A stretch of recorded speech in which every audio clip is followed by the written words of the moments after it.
Hey, everybody, welcome back to another episode of the Wisconsin Investor Podcast. And today I am super excited because I have a gentleman who has been helping me quite a bit over the last few months with mindset, unscrewing myself, I would say a little bit, and a lot of other great conversations, a lot of great going deep into my soul type of stuff. Mr. Brad Bordini. How are you, Brad? I'm doing well, sir. How are you? I'm doing fantastic, man. Well, I'm excited to have you on here. I think one of the big things, one of the big reasons I want to have you on the podcast today is we're getting close to the new year. Yeah. It's a great time for everybody to kind of reset, especially here in Wisconsin. Everybody, deer hunting's coming. Everybody slows down this time of year Yep. and they start to really reflect on what do they want 2025 to look like. And Yeah. so, Yeah. with all of the mind magic that you have, I thought you would be a perfect person to get on here before the new year starts to really help people start to lay a foundation for resetting for 2025 or whatever that looks like for them Sure. in the future. So, Brad, tell us, I guess, first, let's start out, give the audience a little bit of your history and your background, and we'll start there so they know who you are and where this information is going to be coming from today. Sure. Sure. Well, usually when people, first of all, thank you for having me. I appreciate it Absolutely. very much. Excited. And I'm going to tell you, this is a very strange parallel. I just did a news segment actually on what you were just talking about, literally about an hour and a half ago. I was just on the news talking about this. But anyway, so my background, usually when I kind of give my resume, I go through my education first. So I have a human development degree, a psych degree, an English degree. I have an education background. I taught from grade school all the way to college courses at one point. I was on my way to being a teacher at one point, and then that whole path shifted. And I've got a master's degree in clinical social work, certification in marriage and family therapy, licensure, and clinical interventions. And I have a background in neuromeditative training, background in nutritional certifications. I don't know. So, you know, a That's few probably things. enough. You Yeah, know, a just few things, yeah, couple things. a few things. Yeah, yeah. Yeah. So Yeah. Yeah. yeah, I worked. I had a psych practice. I worked as a hospitalist doing inpatient care, psychotherapy in the inpatient setting for close to 10 years. And then I switched to a pretty intensive outpatient practice that yeah, push me to the limits, literally, physically, mentally, and maybe we'll talk about that. We'll see. Sure. But yeah, so that's kind of the background. My wife and she started a life coaching business, I want to say about 11, 12 years ago, Okay. Okay. and so I started, kind of dabbling in that with her, and we, she was creating this beautiful content, and she just was reading books left and right, and she was just on this thirst for knowledge and how to take care of herself more. And that was deeply rooted in her father, who was a general vascular surgeon, being diagnosed with pancreatic cancer. Mm. And her life being on one trajectory and changing that. And so anyway, she started that business. And then I started doing both. I was working in the psych field and then doing some life coaching as well. And the people that my former employers seemed to feel that was, no compete issues, and they kind of let it go. And so then, kind of expanded into that even more so. And so we developed coursework for everything from executive coaching. We work with corporations, from CEOs, and then direct application to all their employees. And then, doing talks, doing individual work, all the way to, we have I don't even know, 500, 1,000. We have a library of content, with videos and things of that nature. So yeah, so we've got a whole lot going on, juggling that. Plus, I'm a professional musician, so I do that and perform all over the state, and then we also own Green Bay Glory, which is we have the men's and women's semi-professional premier soccer teams. So Yeah. So you guys don't have much going on. I mean, you have a lot of yeah, downtime, it sounds like, a lot of time yeah, just sit yeah, and think and we're reflect. pretty Yeah. lazy. Yeah, Yeah. pretty lazy. Yeah, underachievers. Yeah. Yeah. Yeah. Yeah, for sure. Can you guys see why I wanted to have Brad on now? There's a ton of information. I told him we're trying to keep it to 45 minutes because otherwise we'd probably be here all day. But Maybe multi segments in the future, right? There you go. that's right. Yep. Yeah. We will get you back on here for another one after this, depending on the feedback we get here today. Perfect. But oh, that's awesome. I love knowing that background. I think it's important for our audience to know where the information is coming from. So it's not just some guy that I talk to, every week. And I think it's important to know your background and all that stuff. So that being said, let's transition now. So our audience is either real estate investors currently, or Perfect. they're people who are wanting to potentially get into real estate investing for whatever reason, right? I know you mentioned a couple times where paths changed and those sort of things, and I have a story similar to that. But talk to us a little bit. Like, one of the biggest things I get when I'm asking people about getting into real estate investing, there's a lot of maybe fear or limiting beliefs and that sort of stuff. Like, how, if I brought you a client, right, and I said, hey, this person is wanting to get into real estate, but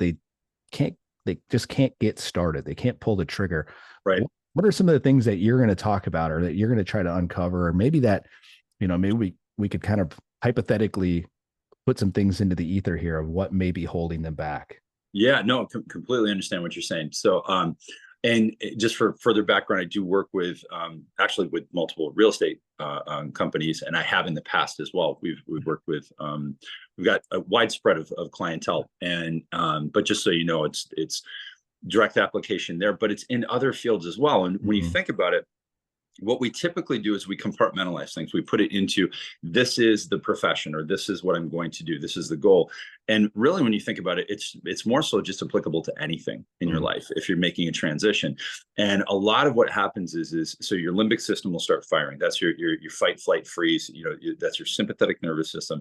Takes information in and it processes it, and then it goes into. So I'm gonna nerd out for a second, okay? And then it goes into your amygdala. You have bihemispherical, so both sides. You have this amygdala or amygdalae, plural, and it's like the bodyguards, right, in the brain. And it goes, what is this? This is new. Is it new? Is it not? And it goes into the hypothalamus, which is your file cabinet, which says, let's look at all of our memory, all of our data, because we hold on to that, right? Yep. And so what happens when you're looking at a career change, especially if you're not around it, say you grew up in it, and your parents were doing that, and then you decided, oh, I'm going to go to college for this, and you go, I think I'll go back to the family business.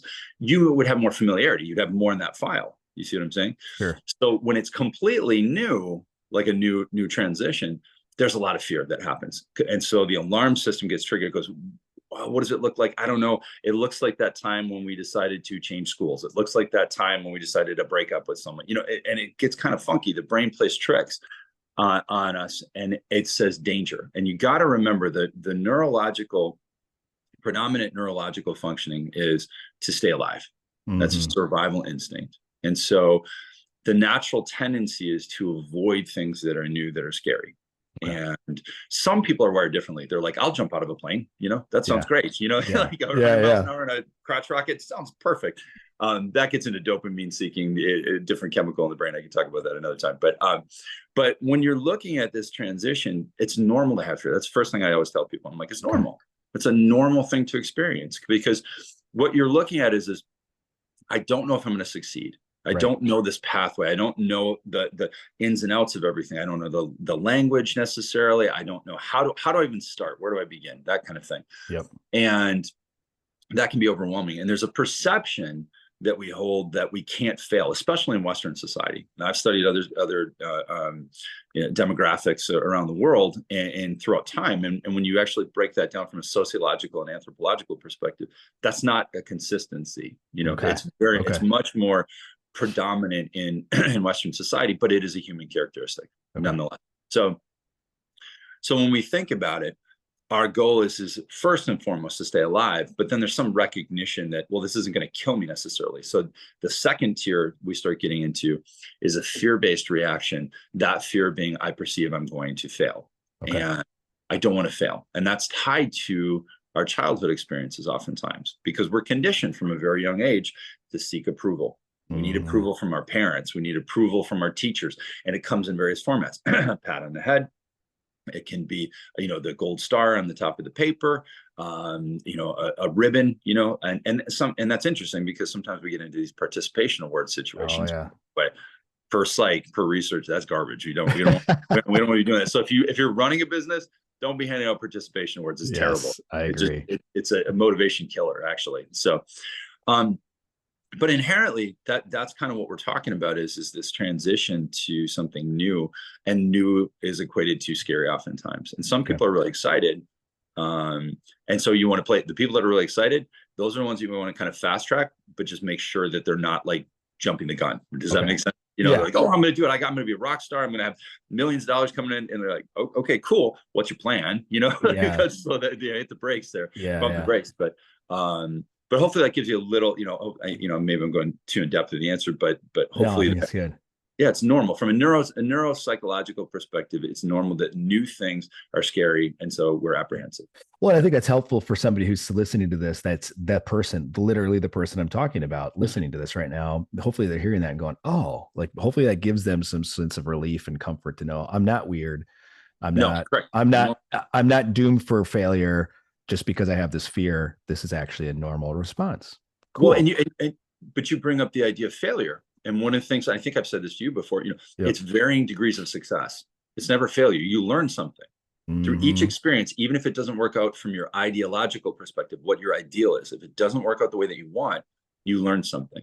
So it's how people are defining it. Correct. Okay. Correct.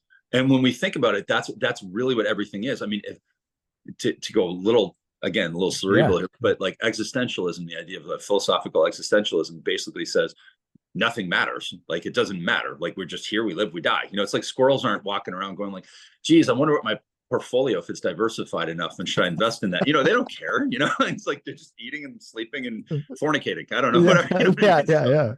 Yeah. So, but we complicate it, right? And that gets into identity and stuff. So again, no, you're not failing. You have to be mindful to what the experience provided you. And sometimes it's not, even when you succeed, you're also paying attention to that. What was the process? Did that happen by chance? Because sometimes people, they'll be like, yeah, I sold this, $1 million house. Yeah, because it was a beautiful house and it's underpriced. You didn't do anything, like you got lucky, that's all it is. What I mean? Like, or the market was right and the person just needed to unload it, whatever, so you have to really recognize, is it a false positive, meaning like, yeah, I did a great job? Well, not really. You didn't. Did I need to tend to the buyer better? Did I need to present this? Is my social media off in some capacity, or my advertising off in some way? Am I making it more about me instead of the product and the success that we're going through? Do you see? Yeah. Because people are egocentric. They think they're the center and I got to be the face. And that goes into like 90s and, 2000, kind of into 2010 marketing. It's like, you got to be the brand, that sort of thing. And it's like, well, yes and no, like, because at the end of the day, people need to know, like, what do you like? If you're marching with a marching band and there's all this stuff going on in your social media and it's crazy, and there's like, monkey videos, like people throwing poo, and and you're like, what, and you think it's funny. You're like, people are like, what the hell is this? Like, what do you do? So you got to remember that too. What am I presenting? And don't make it about your ego. Yeah. There's a law office, I think we're all aware of, that I think just changed all their marketing. I'm wondering if that's some feedback from they were just doing goofy, weird videos. Sure. And I'm like, oh yeah, do I really want this person representing me in court? I don't know. I don't know if they were successful with it or not, but you said monkeys throwing poo. I was like thinking of that guy. Right. But and that brings you to the forefront. And it's like in a jingle, a catchy jingle, even if it's like annoying and sounds like something from the 70s, it's still stuck in your head. I'm not going to do that on your podcast, to give you an example, but you know what I mean, for sure. For sure.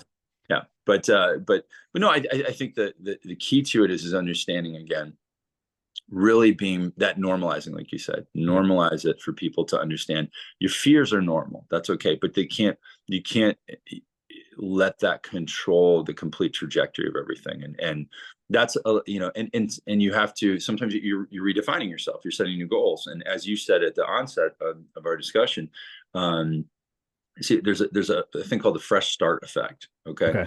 And so what that is it, and that's what we were talking about in the news program this morning show. My wife and I, Carrie, it's the idea that when a new time comes in, or we set something new, we're crossing to something new, there's this psychological effect of hope and optimism. Okay. Right. And we go, yeah, it's going to work out. It's going to be great. I'm super excited about this. I made the decision. I'm going to do this. I'm going to join the gym. I'm going to lose the weight. I'm going to become a realtor. I'm going to, and you're like, I'm leaving my job. That's awesome. What's your plan? Yeah. Because if you don't have a plan, you're just like, I think that's a good idea. I go, it's a great idea. What's the support? What's the infrastructure that you're building? Right. But the fresh start effect is rooted in psychological occurrence that we start something new. Think about it. It's like you get a fresh haircut. Or something I'm like that now. Me, I didn't let my hair go. But but when I used to, and I use that example on purpose, I remember I would go get a haircut. I'm like, all right, cleaned up, I'm fresh. This is Yeah. new. Like we're Yeah. starting new. Yeah. If you look at the statistics about New Year's resolutions, depending on the research that you read, but the lowest I think I've seen is 60% failure rate. Okay. In other words, and I know what I said before about failure, but in other words, you didn't achieve the goals that you set forth. Granted, Sure. you're learning things along the way, but so the point is you have to understand what is that infrastructure that we build underneath these things when we make the fresh start, and including a career. Yep. So going back to a couple things, just to recap, it sounds like awareness is a big thing, right? So being aware of, hey, I have this fear, and just being aware that it's okay, it's a fear, but it doesn't have to define what you're doing. Same thing on the other side. It sounds like awareness is important as well. If you have success, as we're going to define it from a business sense, or however we're defining that success, what that looks like, what were the actual things that led to said success, and learn from that and grow off of that is what I heard. Yes, correct. And I think to take the latter a step further is saying that we also have to recognize we have to evolve. In other words, if at one point, it's kind of like not many people use AOL dial-up anymore. You know what I mean? Like, in other words, things change. We have to evolve in the system, and so educating yourself. And I remember doing peer review with a bunch of clinicians, and there was someone that was on the eve of her retirement, if you will, Sure. like right around that time. And I remember pitching a case to me, and I was probably 30 years younger than her, Okay. and I figured the case out, and without meeting the person, her patient, I figured out probably in about 5 minutes. And her reaction was, well, you and all your research, and I'm like, well, first of all, you need to be doing research. Yeah, like that's kind of important. Yeah, it's kind of important. You need to continue. Stay up on it. Yeah. But second, it was kind of this idea of ego state, and so the key to it is understanding you got to keep your ego in check and be humble a little bit, and always recognize. My father said, you never stop learning unless you choose to. There's a lot of sayings out there. I think you stop learning, you die, or whatever it is. Those type of things. That's why everybody should listen to the Wisconsin Investor Podcast every single week, right? I concur. I agree 100%. Speaking of egocentric, right? No, that's perfect. It's perfect. Well, but at the same time, we have to utilize. Don't recreate the wheel. Utilize what's out there already, or the pathways that help. And that's one of the things that I love is giving back. It's like kind of us sitting here talking here. You're not paying me. Right. Wink, wink. No, I'm kidding. Yeah. So but the point is it's sharing that knowledge. And when you have that, we can give back and we can grow things Sure. But I understand there's also a competitive market, and I appreciate that as well. You got to put food on the table, but go ahead. Let's go back to the fear-based person. Okay. So I think we kind of I want to hit, it sounds like there's some steps here we can do to get this person into motion. So we recognize, hey, I have fear. It's okay. It's normal. Yep. What's the next thing that person can do to get them into action or into momentum so that they can achieve this fresh start that they've made in their mind that's going to happen? Well, this is a lot of what we do, and the key to it is looking from a multi-systemic perspective. And most people think I'm just going to grind through. And the reality is what they tend to do is sacrifice themselves and their self-care. Okay. We're also in a societal disposition at times where we've gone a little extreme with that, where we're like, I'm not working at all. I'm not doing that because I'm just going to experience life. I'm just going to be me in the moment. And don't get me wrong. It's just about balance, in other words, you have to work hard too. It's like I talked to a friend of mine who's in HR, is in hiring, and what he said is there are a lot of young people that the job starts at 8 a.m. and it ends at 5 p.m. or 6 p.m, and they come into the job interview saying it's not going to work for me. I like having my coffee in the morning, so I'd like to start at 10. And you're like, that's not the job. Like, what are you talking about? And so the key is understanding the balance between, you got to put the hard work in, but you got to understand from a multi-systemic perspective, what is it that I need to unload? What I always tell people, it's like you have an imaginary trunk, shackled to your ankles. And inside that, we carry the weight of our past pains. We carry the weight of our perceived failures, of our deficiencies. And until you sit in a room with that, and really look in the trunk and figure out, it's time for this to go. This can't be in here. I can't carry this weight anymore. You see? Yep. until you do that, your motivation is directly related. Your motivation and your outcome trajectory is directly related to the weight that you're carrying. Okay. And people try to compartmentalize it and say, well, that's my personal life and that's my professional. I go, there's no such thing. It's life. It's just life, and it permeates every which way. And so you look at it. You're looking at your past is one thing, that you're looking at, and how that impacts your present. In other words, your conditioning, and that's what we do. Like I said, Carrie and I, we go in, we assess those things. We look at, where's the pain? Where's that coming from? And some people go, oh, great, now we're in therapy. And that's not therapy. Yeah, it's not therapy. No, we're looking at what is it? What's the belief, the construct in your brain that we need to restructure to get you to stay on this trajectory regarding your profession. So we're doing professional development here, and simultaneously your personal life will benefit from it. If you look at the research of life coaching, I suppose I'm self-promoting. That's not my intention, but if you look at life coaching, the investment, there's an expansion of utilization of life coaches, some good, some bad, just to be very frank with you. And but the higher end performance based, executive coaching and things of that nature, it's a 6-fold return of investment is what the research is showing. And so you go, why? Because we're digging into those things. We're looking at what is it that you're carrying, what belief structure, what functional structure are you doing? Like if you're staying up late at night, and you're not getting adequate sleep, good luck. And I get into that sort of stuff. It's like your food. If you're eating garbage, I'm like, have fun with that. Okay, your pancreas, if you're drinking a bunch of sugar drinks, your pancreas has to react to that because there's no fibrous nature to bond that. So therefore it goes direct into your fat cells. Your fat cells then get too plump, they explode. One explodes, sends a message to your brain, can be 4 new stem cells. Then you get 30 messages to go drink a bunch of sugar. Well, guess what? Now you're hooked, and sugar 8 times more addictive than cocaine. So the point is you stop and think about it. You're like, that you're drug using at that moment, and you're like, no, it's just Mountain Dew. I'm like, no, it's actually a problem, and then you have, and when insulin's released, then you get tired. So the point is depending on what you eat, if you're carb loading and you're not moving your body in any way, you're not burning that off. Like if you're a swimmer and you're eating a bunch of pasta, sounds great, man. I don't care. That's great. But people tend to minimize that. They're like, I'm going to eat out of convenience. Well, that's going to script your motivation in the long run. That's going to make you low level function in some way.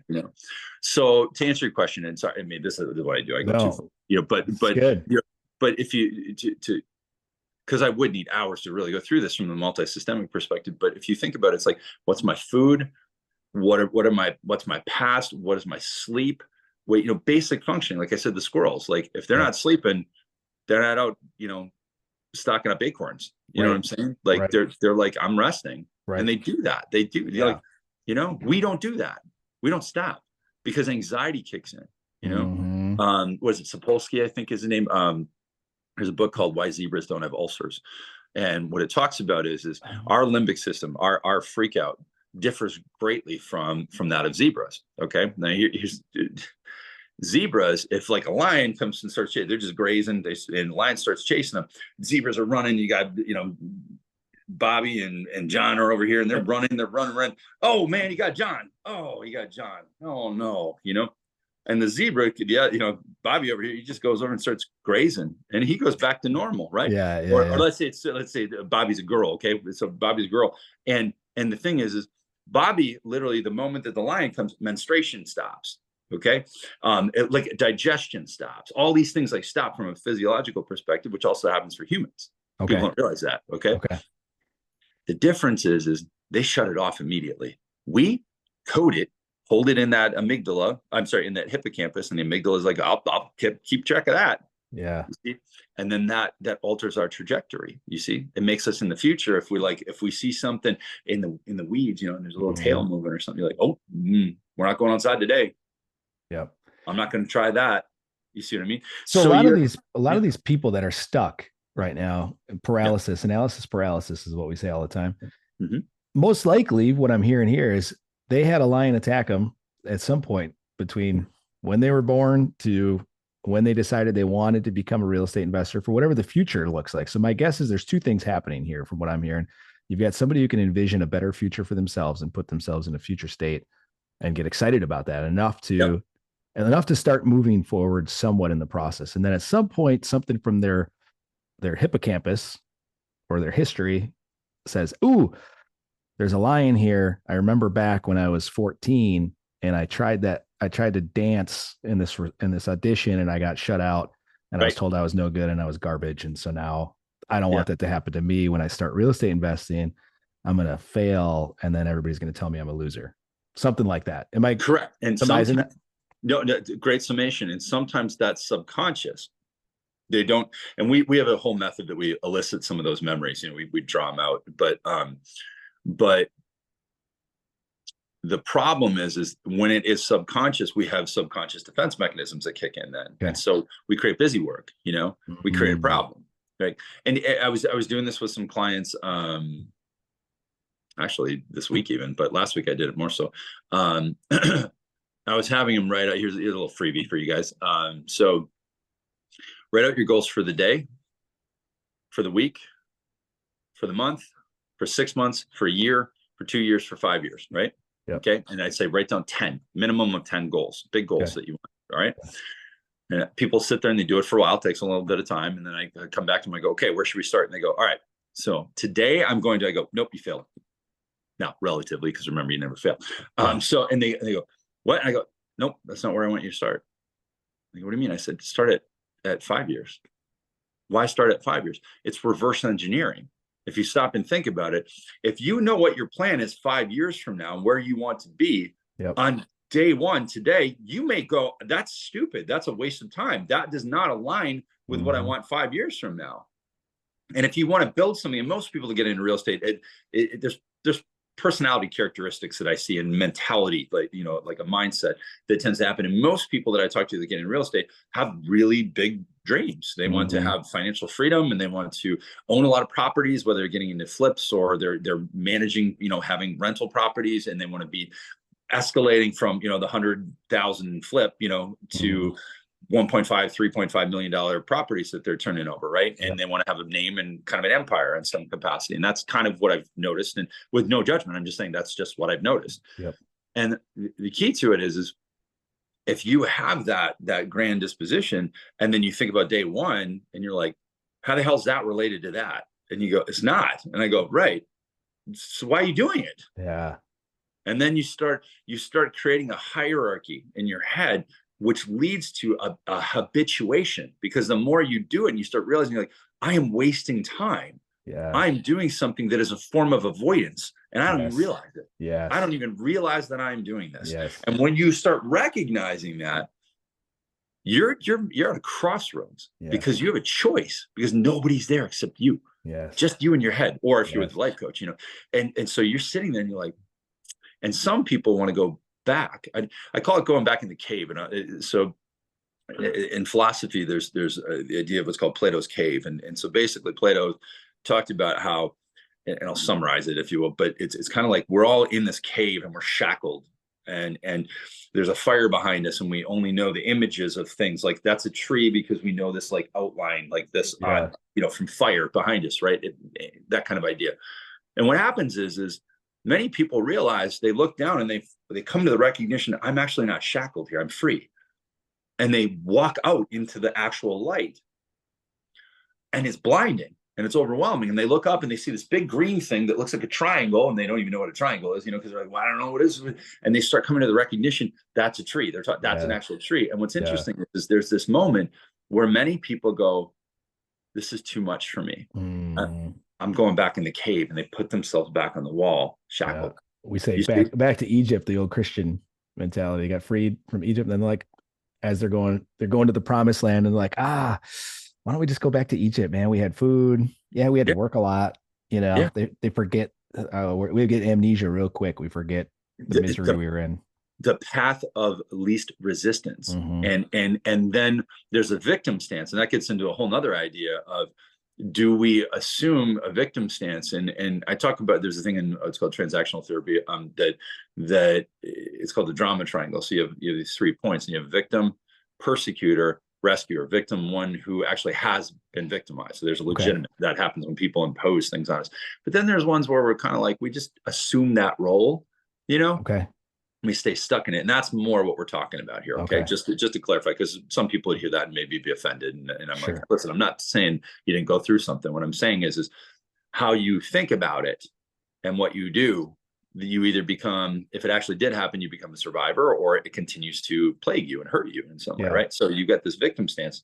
And I don't mean that in a negative way. I'm saying I help people through that, and then you get persecutor, one who just kind of blows up and yells and, tears things down, makes fun of people, those types of things, just kind of, the Grinch, if you will, just, causing problems.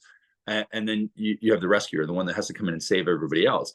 What's interesting is if you're the rescuer, you get your cup filled by taking care of other people in some way, but you're never really creating anything. You're fixing things for them, or you're staying on other people's victim stance. You see what I mean? So the point is we can be any of these or all of these, right? And you can be none of them too. But if you have any of those roles, if you fulfill any of those roles, victim, persecutor, rescuer, if you fulfill any of those roles, you're guaranteed, as I said, it's called the drama triangle. You're guaranteed to have drama in your life. And drama is a roadblock to the success that we're talking about. If you're redefining your life and you're on a trajectory towards building something, that life, whatever that life is. Because remember, it's not just, it's not just the real estate. It's, am I healthy? Am I taking care of myself? Is my family good? Do I have, great, I've sold all this and I did all this stuff, and it, at what cost, so the cost, you got to factor that stuff in. For example, I remember I set a financial goal for myself, because when I was outpatient, I had a base plus productivity. That was the model that we had. And I remember I crossed the 6 figures, and then I was like, and I want to push it further. I want to do this. And so I started, I set this goal, and it was a really high goal. And I remember the joy when I crossed it. I knew from a productivity, I'm like, okay, and I got this paycheck, and it was, kind of bonus sort of structure. And I was so happy. I was like, yes, I'm the man. That was awesome. Look at what I did. Look at this, look at this, look at this.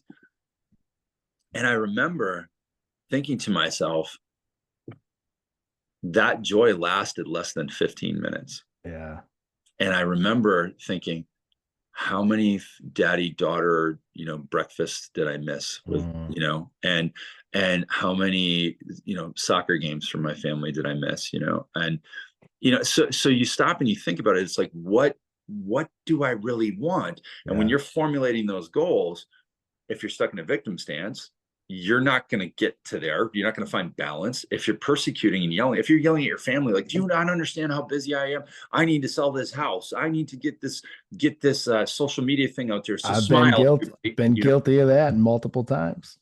And when you do that and you're blowing up, you're just in a state of imbalance. But the key is you're not, what's the point? You cross the finish line. Good job. Nobody's there. Nobody cares.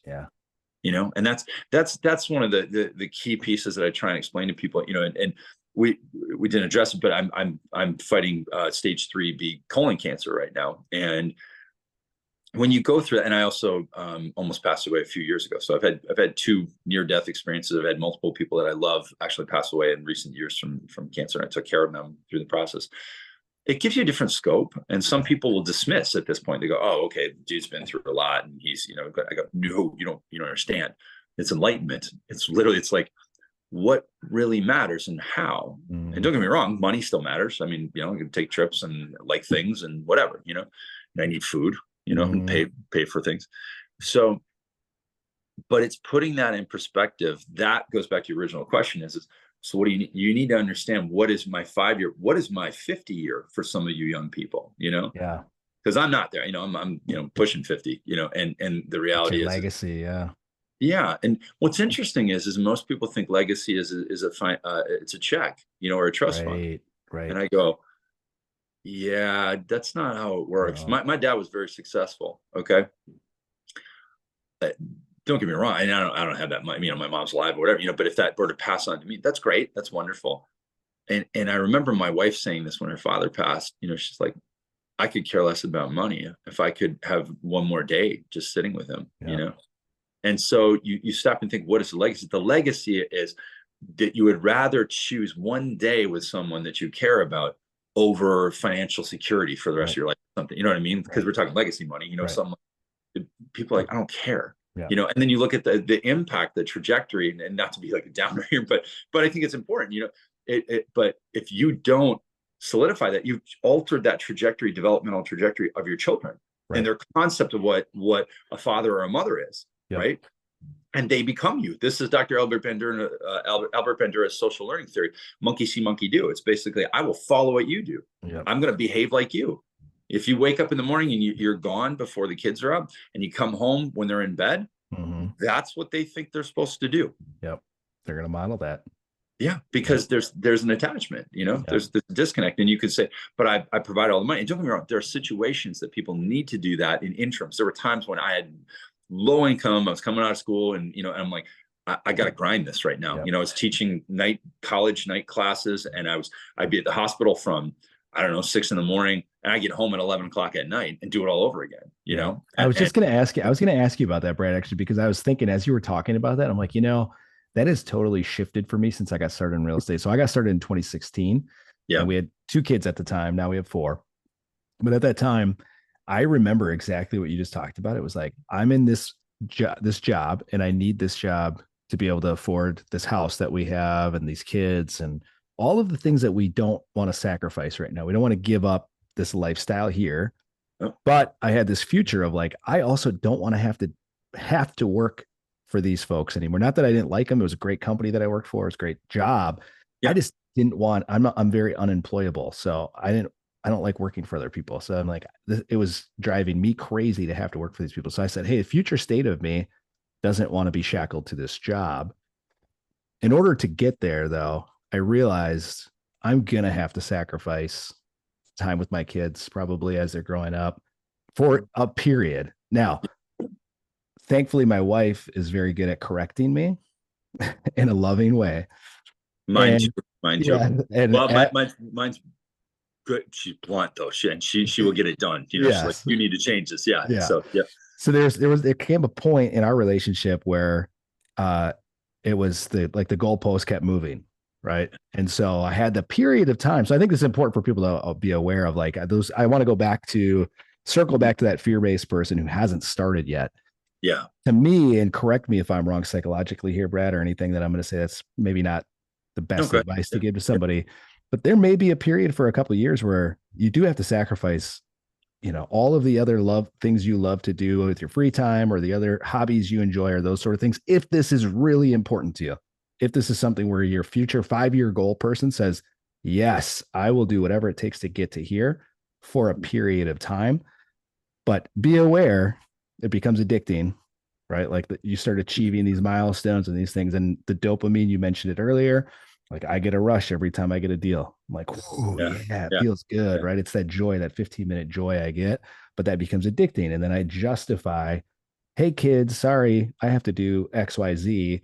When in reality, thankfully, the grinding I did early set us up financially successful for a long time. If I didn't work another day, we would be okay. Right. But I still justify sometimes, and I have to be corrected, and I have to be aware that I can't let it get out of control where it starts to become something where now I'm sacrificing health, or I'm sacrificing time with my kids, or I'm sacrificing all these other things. And that doesn't mean you have to never work again, I think, right? Doesn't mean you have to give up your whole life and what you enjoy doing if you enjoy something. But I think that there is a period of time, and I'm glad you brought that up, where maybe you do have to grind a little bit, Well, I think, there's a lot of validity to that. And it's kind of, think of it more like this. It's like, there's the pocket, right? There's the pocket, then there's the outliers, right? The standard deviations away from where we really want to be. There may be times where you are doing that. And I have that, it's like right now I'm going through, I'm going through treatments, and I'm doing different forms of treatments. And some of them I'm like, I could sacrifice that. And my wife's looking at me, she's like, that's non-negotiable. She's like, you're going to that. And I'm like, okay, fair enough. I really need to do that. What I would say is it kind of comes down to this. In those situations of initial infrastructure growth, meaning your family and your financial growth, I try to explain to a lot of people, especially before they're married, before they have kids. And so speaking to those people that are watching, make sure that you're investing well, saving a lot. And if you talk to a financial advisor, they tell you maybe 12%. I'm like, try to do 15 to 20 if you can.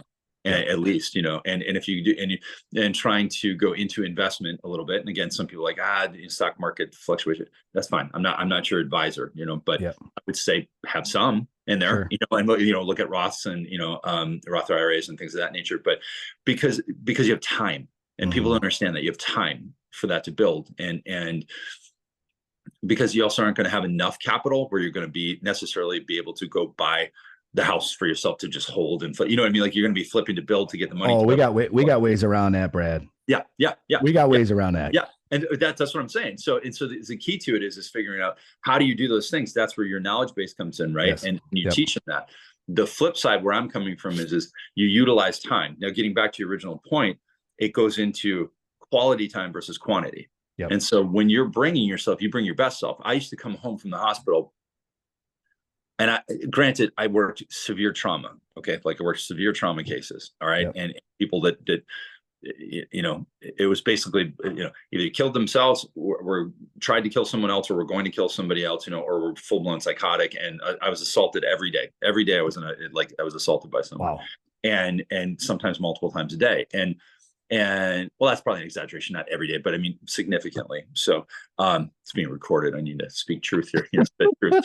So, but what I would say is, I come home, and at one point, when I made a transition, at one point, my wife said to me, they get the best of you and we get the leftover. And I've heard that one in my house before. Yeah. Yeah. And I thought about it. And what's interesting is there's a natural reaction of like anger, and there's justification. Offensive. Yeah. We create justification for that, because we're like, do you understand what I'm doing? I'm working hard for you. You're doing this. We're doing. You went to Target and you spent that money. And then we get into these fights about stuff, and you're like, what am I doing? Yeah. This is the person that I love. Like, it's funny because I often tell people, I'm like, if all of a sudden in the midst of that fight, she grabs her chest like for a heart attack and falls to the ground, I don't care about any of that anymore. Yeah. I'm not gonna be like, serves you right. Like that's ridiculous. Like, so it's gonna, you have to recognize, it's like, what really matters, and I'm guilty of this right now. I don't want to, preach hypocrisy, through hypocrisy here. I mean, the reality is it's understanding, it's this constant checks and balance of, what am I doing? How am I taking care of myself? How am I bringing the best version of myself? And knowing that comes from an internal awareness of, where's my stress level? Shameless plug, because I'm not affiliated, but I use the Aura Ring, which gives you biofeedback. Some people use the Apple Watch, for biofeedback, but it monitors. Yeah, or some, Samsung, all the different ones. And what's interesting is so I check that, and then I have cheat codes, for things. I have like sound wave stuff that I do. And back in the day, I used to be like, that's ridiculous. That doesn't work. I'm like, yeah, I got hard data that shows it does for me. I'm like, yeah, it does work, and so, the key is that you have to see, these are still things that were hidden in the bottom of the trunk. Yes. And so if you're reactive that way and you can't turn it off, we're putting our finger on the nerve. You go, that's it. Because remember, we're not zebras. We're still holding on to it. Yeah. And you're like, that lion chased you 25 years ago. And I go, yeah, I know, but he could be right there. Yeah. And we go on this false justification. False pretense. And we continue. And then we go, validate my pain. What are you doing? You're taking a victim stance. And that's it.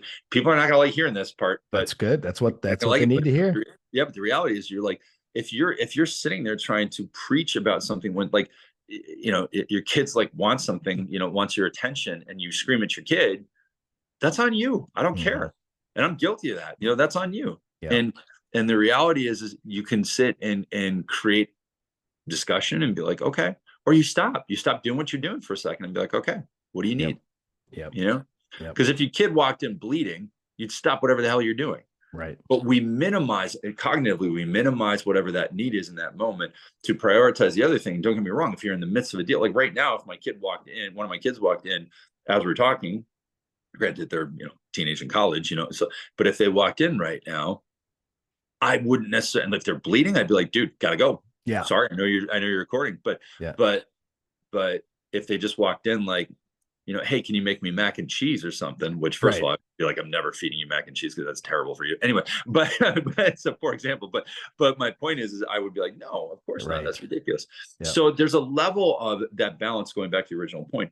There is a need for professionalism. And this isn't just like kumbaya and just love everybody and ignore what needs to be done. You got to work hard. And when you get into it, you got to understand you have to grind and at times, and you have to build, because if you want it, you have to build and you have to commit to that. Yep. Simultaneously, when you're on, think of it this way. It's almost like lights, camera, action. If you're on at work, then you're working. You're on in front of the camera. And if you're on at home and camera 1, camera 2, camera 2's on, you switch. Yeah. Be where your boots are. Be where your boots are. Right. Exactly. Yeah, that's exactly it. I was just listening to another podcast, and we got to wrap here, Brad. I know you're a busy guy, and you got a lot going on, so I don't want to keep you all day. Okay. To make a couple points here, the other podcast I was listening to is one of the guys on there, super successful in all areas. I mean, balance. I'm like, this dude has got balance, right? Home, kids, built and sold several companies, all those kinds of things, right? But he talked about how the one key ingredient he noticed that most successful people have is they want it bad enough. Right. Yeah. And so they'll do like if I say, hey, go do this. Yes, I'll do that. Yes. Whatever. Coach, you have been there before me. I will do that. Right. I think that's important. So one of the key takeaways also that I got from this today, Brad, is awareness has been a theme throughout this whole conversation. So if you're listening to this and you take one thing away, I think one of the most important things is have awareness. Have awareness. I would agree. I mean, I think, there was a push for the idea of mindfulness practice, and don't get me wrong, I've literally studied Dr. Richie Davidson's work with the Tibetan monks and from neuromeditative, like I've literally gooped up, EEG work where you literally put up an EEG on someone, monitor, and you're looking at if they're meditating or not. And I've literally done that. Right. And then I've also studied people like John Kabat-Zinn, and I would encourage people to check him out. Mindfulness-based stress reduction.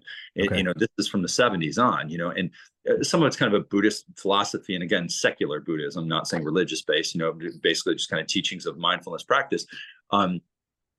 We're so fast-paced and we're so conditioned for dopamine hits, which is the primary chemical for motivation, that we're overworking those circuits through social media. That's every time you scroll, every time you get a ding, every time you're doing that. If you're addicted to that, and you have a brain that's predisposed for that too, because some people are more so, that's where you get into the ideas of ADHD and things, and that's a whole nother podcast.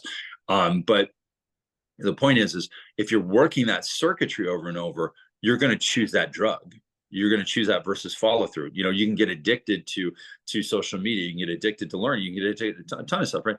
But the key to it is from a mindfulness based perspective, it's, can I shut all that out and just be in my body? Can I go back to center? Can I be present? And there's some people where I sit and teach them, like they'll walk in and I can, it's like I can touch the hood and feel, okay, the engine's really hot yet, and I just by looking at them, and I'm like, I want you to just stare at that dot on the wall. You had me do that. Yeah. What? You had me do that. One of the first sessions that we did. You was staring and breathing. And how did you feel about it? I was so uncomfortable. Right. Incredibly uncomfortable. Yeah. And how do you feel about it now as you practiced it? Yeah, I loved it. Actually, it became part of it's something awareness. As we're talking, I'm like, shoot, I got to get back to doing that, because that was really good. It was 5 minutes. And I was like, 5 minutes. I remember the first time you had me do it, I was like, this is the longest 5 minutes of my life. Can we get this over with? When is this done? Da, da, da, da. My mind was just like, da, da, da. And then the second time I did it, I was like, wow, like 5 minutes went so fast. I just set an alarm on my phone, and then I was like, that was 5 minutes. Whoa, that was super fast. And I was just repeating, mantras in my head of like, positive affirmation type stuff. And it was like so good. And I felt so good afterwards. And I was like, this is great. Along those lines, and it's something that I've used for decades with people, is this, it's, and other people, it's funny because I've come across it too, so I've probably learned it somewhere along the way, but it's kind of like your body's a Ferrari, right? And you have to understand, you have to know how to care for that appropriately, because if you're on the Autobahn and you're just dropping the hammer all the way, something's going to happen. You're going to overheat, your tire's going to blow, you're going to run out of gas, whatever it is, right? So the key is you have to take care of, even though you're like a beautiful, amazing machine, you've got to understand, what do I need to take care of? That starts by paying attention to it. Yeah. In other words, are there alarms going off, or do you just need to know? Like I've got a classic car, and I'm like, I told my wife at one point, I'm like, you can't go by that gas gauge. I'm like, this is not reliable. I'm like, you need to go put it, you need to know what you're doing, how far you're driving it, and that's kind of the idea. Know how you're driving your vehicle, know yourself, go into that. And sometimes we're so addicted to dropping the hammer and just full throttle because we perceive that as success. We misperceive busyness as success. and value. We have an inflated sense of self the more busy we are. I can fill my schedule with a bunch of meaningless stuff. Yep. Plenty. Yep. And the reality is that aligned with my 5-year goals? No. And I've watched my wife call me out at times. She's like, why are you doing it's like picking up sticks and putting them in another pile over here and then picking up all the pile and putting it over there. It's like, what are you doing? It makes no sense. You're getting nowhere. We call them needle movers, and when we're coaching people, we say, "What are your needle movers? What are the things that are actually going to be important?" And then, how much time are you focused on those items? So, last question for you before we get to a little fun question. Yeah. For that person, I want to circle back to the person we first introduced, the fear-based person, analysis paralysis, want to do it, can't do it, based on the junk in the trunk, right? Would you say something that could potentially be a needle mover for them is sitting down and starting with their 5-year goal and starting to work backwards? Could that potentially be the catalyst that allows them to start focusing on taking some of those action steps today that are going to move them closer to that 5-year goal? Yeah, very, very much so. I mean, I think doing that coupled with understanding the trunk. So it's basically, where do I want to be? Where am I at? And those are two different exercises. Okay. They're two different exercises completely. And truly, because you're looking at idealistic for the 5-year and reverse engineering, you're looking at, what do I want it to look like? Oh, I forgot to tell you, by the way, a year from now, it's going to change. Yep. Because as you start taking steps, you realize, I don't really want that. What I thought I wanted, I don't want. You'll find that in life for the younger people. You'll find that. I thought my life was going to be a certain way. I thought I was going to be living in a certain place. I was offered a position to run like a whole facility in Milwaukee area. I thought for sure I'd be doing that. I thought I would have, anyway, long story, I thought I would have been doing all these other things, and none of it's happening that way. And you have to let there be room for it, and you have to all understand things fall apart. Pema Chodron, American Buddhist nun, again, same with secular here, not religious based, but for the purposes of discussion, she says, she has a book called When Things Fall Apart. And what she says, things fall apart, they come back together again, they fall apart again. You have to let there be room for it all to happen, and so I would, to answer your question again, I would say it's that 5 years, a great exercise to start with. The next one is, what's in my trunk? What's really there, what needs to go. And then just mindfulness practice on a daily basis. Just sitting and paying attention to, what do you do for a week? What is your day literally like? If you're going to look, we have these people don't realize, there was a writer's strike that led to all of these like voyeuristic television shows, like Survivor, like all these, and the Kardashians and stuff, because they had no writers. So they're like, I don't know, let's just follow people around with cameras. And that became our norm, because people are like, I want to watch that. If you're sitting watching that, first of all, what are you doing with your life? That's not even your life. And it's not real. I mean, we've done TV, we've done marketing stuff. We've done advertising. We were in a commercial for Wisconsin Dells once. I'm going down the slide with this family, or like this ride with the family. It's like me and Elliot, my son, and like this woman I don't know, and some other kid. And they're like, that's my family. And then it carries with some other guy. I'm like, this isn't real. Like, none of it's real, Yeah. So you got to understand, those things aren't real. What is real. And so when you're looking at it, it's like, what's real, what's actually happening, pay attention to my life as though I'm watching it from film. Awareness. And then go, what did I do this week? Like, how much time did I waste? What was that good? And sometimes downtime, just sitting watching TV, or just chilling, hanging out with people. And so, that can build for you. So I'm not saying you have to be on all the time and constantly be building yourself, because that's also, that's ridiculous. And I think unfortunately there's in the self-help industries, I think there's this misperception it's a bill, selling false goods, it's like, that's not true. That's not how for everybody. We have ups and downs, and we have moods, and well, social media is I think a big robber of a lot of people's attention and awareness. I mean, it's just a huge distraction. I've cut most of it out in the last year. There's a guy, in fact, right now, I wouldn't know if you commented on my Facebook post. I have a guy on our team that runs it. I have no idea. Once in a week we might review it, and then it's interesting because we'll do it like maybe once a week. We'll go through all the notifications and all the other stuff, and I'm like, wow, we did that in like 10 minutes, and I didn't miss jack squat. Awesome. I can get back on with my day. I found so much time. That I didn't know I was missing by removing that stuff. I tend to say this to people. You live in a technological society that continues to evolve, so we have to respect the technology itself, because some other people are consuming it on a high level, and that's where they get most of their information in some capacity. Therefore, having a presence is valuable. Simultaneously, being a slave to the presence Yes.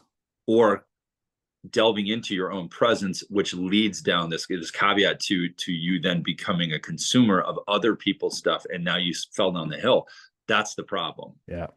Yeah. So And I think my personality type is more susceptible to get sucked into that stuff too, where I'm getting just, yeah, it's the dopamine hit, man. So cutting it out has been good for me. I'm not saying, and there's a cost to everything like we talked about. The cost is I'm not nearly as productive on some things business wise as I was. I used social media a lot when I was actively using it for business purposes. But right. when you get your phone and it's, you know, if you have an iPhone, I don't know what Android users, but it tells you how many hours you're on there. You bring awareness to that. Ooh, that's, and then you go, man, could I have spent that time working on actually achieving my 5-year goal or spending this with my kids or whatever? Anyway, we could probably do a whole nother podcast on Well, that. last comment Yes. on that Yes. though is if you go back to great grandparents, they used to they work all day and then sit on the porch at night, you know, and just on a rocking chair and look out, and they'd enjoy a sunset, you know, or they'd enjoy watching their kids sit and play in front of the radio program. You know what I mean? And so the point is we have to stop and think, what do we consume? And then, you know, I love Michael Pollan has a book called Food Rules, and he was a columnist for, I think, New York Times. And I love it. You know, he talks about even food. If your great grandparents didn't know like what a Go-Gurt is, if you presented it to them, don't eat it, you know? And so you think about these things about kind of going back to the old school mentality of how do we live and function, and how are we spending our time? There's gold in that. Yeah, for sure. For sure. Brad, this has been awesome. We have so much. Again, I knew we would run long because we always seem to have great conversation. I'm a gabber. Yeah. Well, it's great stuff, man. I know there's a bunch of other episodes we could probably peel off of here and get you back on. So I would love to do that sometime in the future here. Last question we always do is kind of a fun question. Yeah. What is your favorite Wisconsin tradition or favorite place in Wisconsin to spend time? Oh, favorite. Okay. I don't think I have a Wisconsin tradition. Okay. So I'm going to skip that one. Favorite place. I would say one of my favorite places is Sister Bay in Door County, because we have a family had a place there, and we spent, like, my kids literally after they were born, that's where they went right away, you know. And so it was family. It was family. Awesome. And I have so many fond memories, and safety and security and joy and laughter and just connection with so many people, and beautiful nature, and literally just kind of having, for me, spiritual moments, and so that's what I would say. It's probably being there. And what's interesting is if I think about it more, I suppose it's not even the location. It's just family. So wherever family is. Yeah. Nice, man. Beautiful. I love it. Well, I moved up here a few years ago into Fish Creek, and the nature part I can relate to a lot. It brings a lot of peace and a lot of joy just being out. We have state parks all over the place, hiking trails everywhere. I mean, it's bluffs and all that. Yeah. That's beautiful. That's great. Brad, if somebody wants to get coaching with you, like, you know, we covered a lot of things, can't possibly cover. I mean, I've been working with you now for several months, and I know it's made a huge difference for me. What's the best way for somebody to get in touch with you if they wanted to inquire about maybe, you know, working with you on some level? Yeah. So simplycarry.com is our website. And there's a subcategory there where kind of work with Brad. So, so there's a self-assessment that you complete on there. There's a link on the website for that. Cool. You do that, it just gets automatically sent to an email from me, and then I get in touch with you. That's how simple it is. So perfect. I'll put that on the description, in the show description here. So if anybody's listening, they want to do that, just go to the description that we'll post and get in touch with Brad. He's a 6x return on your investment. You know, if you're thinking about getting into real estate investing, that's a hell of a return. Right. I mean, there's not a lot of deals out there right now that you could buy. We're going to get a 6x return that quickly. So Brad, appreciate you, man. I know we went a little long. I appreciate you taking that time to drop so many nuggets of value on the audience here. I think this is going to be one of our most listened to and downloaded episodes so far. So if you guys are enjoying the show, again, share it. That helps us out the most. If you want to have a conversation with somebody about, hey, I am that person that's in fear, right? And I'm not ready to work with somebody like Brad yet, but I want to get some strategy or some more of the mechanics of real estate investing in general. Just go to our website, wisconsindiscountproperties.com, fill out the contact us form, and somebody from our team will reach out and start working with you on helping you achieve hopefully your 5-year target or whatever your goal is in front of you right now. So Brad, appreciate you again, man. This has been awesome. And thank you all for tuning in. We'll see you on the next episode.